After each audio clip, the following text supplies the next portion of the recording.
Even constitution expert को भी नहीं पता था।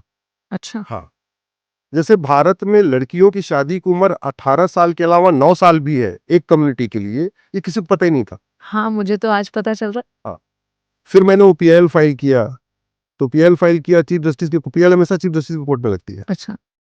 वो खुद भी आश्चर्य में थे कि अच्छा शादी की उम्र 9 साल चल रही है भारत में। मैंने कहा सर चल रही, देख लो कानून है ये। तो फिर सरकार को नोटिस हुआ, सरकार ने फिर एक जय जेटली कमेटी बनाई। कमेटी ने बोला जो हम कह रहे हैं बिल्कुल सही कह रहे हैं। दुनिया के 125 देशों में शादी की जो एज है, मिनिमम एज, वो यूनिफॉर्म है, लड़के लड़की की कॉमन है। अच्छा। हमारे देश में 18-21 है। हमने कहा 18-21 भी हो तो कम से कम सबके लिए हो, सभी लड़कियों की 18 हो, सभी लड़कों की 21 हो। ऐसा नहीं होना चाहिए कि एक लड़की की 18 हो, एक लड़की की 9 साल। मतलब फ्लैट ऊपर रह रहे हैं तो फ्लैट नंबर 1 में शादी की उम्र 18 साल है और फ्लैट नंबर 2 में शादी की उम्र 9 साल है। ऐसा नहीं होना चाहिए। तो सरकार फिर उस पर बिल लेके आई। फिर आर्टिकल 370 लगभग सबको पता था। हाँ। वो बीजेपी के मैनिफेस्टो में भी था और कॉन्स्टिट्यूशन में भी था, तो पब्लिक डिस्कोर्स में था। आर्टिकल 35 के बारे में लोग नहीं जानते थे क्योंकि कॉन्स्टिट्यूशन में कहीं छपता ही नहीं हो। वक्फ एक्ट के बारे में लोग जानते ही नहीं थे कि इतना खतरनाक कोई कानून है। जो परेशान था वो वक्फ एक्ट को समझ रहा था, लेकिन आम जनता, सरकार, जज, कोर्ट इस पे कोई बहुत वो नहीं। आपके माध्यम से समझाइए ना थोड़ा सा कि वक्फ एक्ट क्या था और क्या उसकी ऐसी बात थी जिससे हमारे समाज, हमारे धर्म को तकलीफ। 1954 में नेहरू जी ने इस कानून को बनाया। पहली बात तो भारत के कॉन्स्टिट्यूशन में WAQF नाम का शब्द ही नहीं है। वक्फ शब्द ही नहीं है भारत के कॉन्स्टिट्यूशन में। भारत के कॉन्स्टिट्यूशन में जो वर्ड यूज किया है वो चैरिटी वर्ड यूज किया है। अच्छा। और इंडाउमेंट यूज किया है। तो कॉन्स्टिट्यूशन ये कहता है कि जो कॉन्स्टिट्यूशन में वर्ड्स है उसके लिए जो कानून बनेगा वो जेंडर न्यूट्रल होगा, रिलीजन न्यूट्रल होगा, सबके लिए होगा, उसमें कोई डिफरेंस नहीं होगा। तो कायदे से सरकार को एक यूनिफॉर्म चैरिटी कोड बनाना चाहिए था, यूनिफॉर्म प्रॉपर्टी कोड बनाना चाहिए था, यूनिफॉर्म एंडाउमेंट कोड बनाना चाहिए था। हिंदी में कहेंगे समान दान संहिता, क्योंकि दान तो सब लोग करते हैं। वक्फ भी दान ही है। वक्फ का मतलब दान, चैरिटी का मतलब दान। हम हिंदी में दान कहते हैं, अंग्रेजी में चैरिटी कहते हैं, मुस्लिम उसको वक्फ कहते हैं। तो ऐसा नहीं होना चाहिए था कि एक वक्फ एक्ट बनना चाहिए था और बाकी लोगों के लिए अलग होना, ऐसा नहीं। कॉन्स्टिट्यूशन में लिखा है इसका मतलब कॉमन होगा। तो यूनिफॉर्म चैरिटी कोड, समान दान संहिता, यूनिफॉर्म एंडाउमेंट कोड, समान धर्मस्थ संहिता, और यूनिफॉर्म प्रॉपर्टी कोड, समान संपत्ति संहिता, ये बनाना चाहिए था। लेकिन मुस्लिम्स के लिए नेहरू जी ने 1954 में कानून बनाया। इंदिरा गांधी ने उसको और मजबूत किया, राजीव गांधी ने उसको और मजबूत किया। 1995 में नरसिम्हा राव, जिसको कुछ दिन पहले भारत रत्न दिया गया, मतलब इस देश में जो 3 सबसे महाघटिया कानून उसको नरसिम्हा राव ने बनाया। 1991 में प्लेस ऑफ वर्शिप एक्ट बनाया, 1992 में माइनॉरिटी कमीशन एक्ट बनाया, और 1995 में पुराने वाले वक्फ एक्ट को खत्म करके एक नया वक्फ एक्ट बना दिया अजगर जैसा, जहां वो, और उसमें इतनी अनलिमिटेड पावर दे दिया वक्फ बोर्ड को और वक्फ सर्वेयर को भी, चाहे वो घूम घूम के जहां मन करे सर्वे करे और सर्वे करके अपने रजिस्टर में नोट कर ले।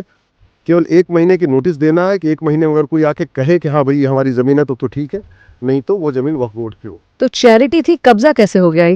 कानून है तो कब्जा हो गया। बाद में 2013 में उसको मनमोहन सिंह ने उसको और पावर दे दिया। इतनी पावर दे दिया कि पता चला अभी जिस स्टूडियो में हम बैठे हुए हैं वो कह दे कि ये स्टूडियो वक्फ बोर्ड की है, तो आप उस वक्फ बोर्ड की नोटिस के खिलाफ अपने जिला अदालत में जा ही नहीं सकते। आपको जाना पड़ेगा राजधानी, आपको भोपाल जाना पड़ेगा, क्योंकि वक्फ बोर्ड, वक्फ ट्रिब्यूनल राज्य की राजधानी में होता है, हर जिले में नहीं होता। अच्छा। अब एक बार चलो आप तो समझदार हो, आप पढ़े लिखे हो, आप एडवोकेट इंगेज कर लोगे, वो झबुआ का आदिवासी कौन सा वकील कर पाएगा? सही बात। और झबुआ तो भोपाल से 700 किलोमीटर दूर है, 600 किलोमीटर दूर है। हाँ। वो आदिवासी बेचारा कैसे आके वक्फ बोर्ड के सामने जवाब देगा? आए दिन सुनने में आ जाता है कि हर जमीन ही तो वक्फ बोर्ड की होती है। बोले महाकुंभ जो लगा प्रयागराज में वो वक्फ की जमीन पर है। वहां कुंभ लगा हुआ है वक्फ बोर्ड में। तमिलनाडु का एक 1500 साल पुराना मंदिर वक्फ बोर्ड की है, जबकि इस्लाम शुरू नहीं हुआ था। कर्नाटक में 1200 एकड़ जमीन किसानों की थी, वो बोला ये भी वक्फ बोर्ड का है। आज की डेट में 10 लाख एकड़ का मालिक हो चुका है वक्फ बोर्ड। 10 लाख एकड़ की जमीन पे वक्फ बोर्ड ने कब्जा कर लिया। किसी और धर्म के पास मतलब मालदीव का क्षेत्रफल 75,000 एकड़ है। दुनिया के 50 देशों का क्षेत्रफल 10 लाख एकड़ से कम है। उतना जमीन वक्फ बोर्ड कब्जा करके बैठा हुआ है। नतीजा, मूल कारण क्या? वो घटिया कानून। इसलिए मैं कहता हूँ समाज बदलने से व्यवस्था नहीं बदलती है, व्यवस्था बदलने से समाज बदलता है। कानून को बदलना बहुत जरूरी है। तो आपकी जो PIL इसके लिए लगाई वो क्या डिमांड है उसमें आपकी? हमारा डिमांड है वक्फ बोर्ड खत्म होना चाहिए, वक्फ एक्ट खत्म होना चाहिए, वक्फ ट्रिब्यूनल खत्म होना चाहिए, और सबके लिए एक uniform charity code, uniform endowment code बनना चाहिए। अदरवाइज जैसा वक्फ एक्ट है हाँ। ऐसा ही कोई एक हिंदू एक्ट भी होना चाहिए। बिल्कुल। जितनी पावर आपने वक्फ बोर्ड में दिया है, वक्फ एक्ट को दिया है, वक्फ ट्रिब्यूनल को दिया है, सेम पावर फिर आपके हिंदू सनातन बोर्ड और सनातन ट्रिब्यूनल को मिलना चाहिए। हाँ, वो परेशान होता रहे। परेशान हाँ, होता रहे। हाँ। फिर वैसा ही एक आपका सनातन बोर्ड होना चाहिए, सनातन ट्रिब्यूनल होना चाहिए।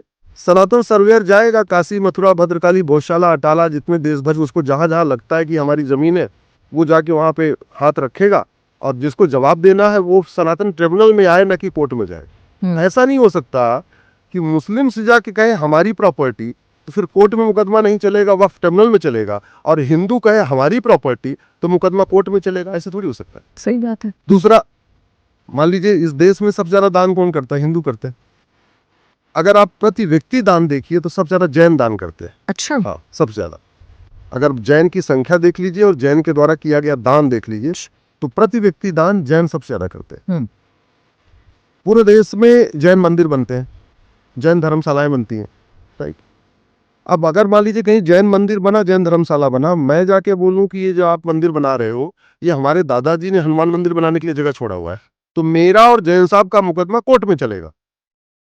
लेकिन अगर ओवैसी आके बोल दे या बुखारी आके बोल दे या मदनी आके बोल दे कि जहां आप मंदिर बना रहे हो ये हमारे दादा ने वक्फ किया हुआ है मस्जिद बनाने के लिए, तो उनका मुकदमा कोर्ट में नहीं चलेगा, वो चला जाएगा वक्फ ट्रिब्यूनल में। ऐसे कैसे हो सकता? और वहां तो नहीं जीतना, वहां जीतेंगे ऐसा?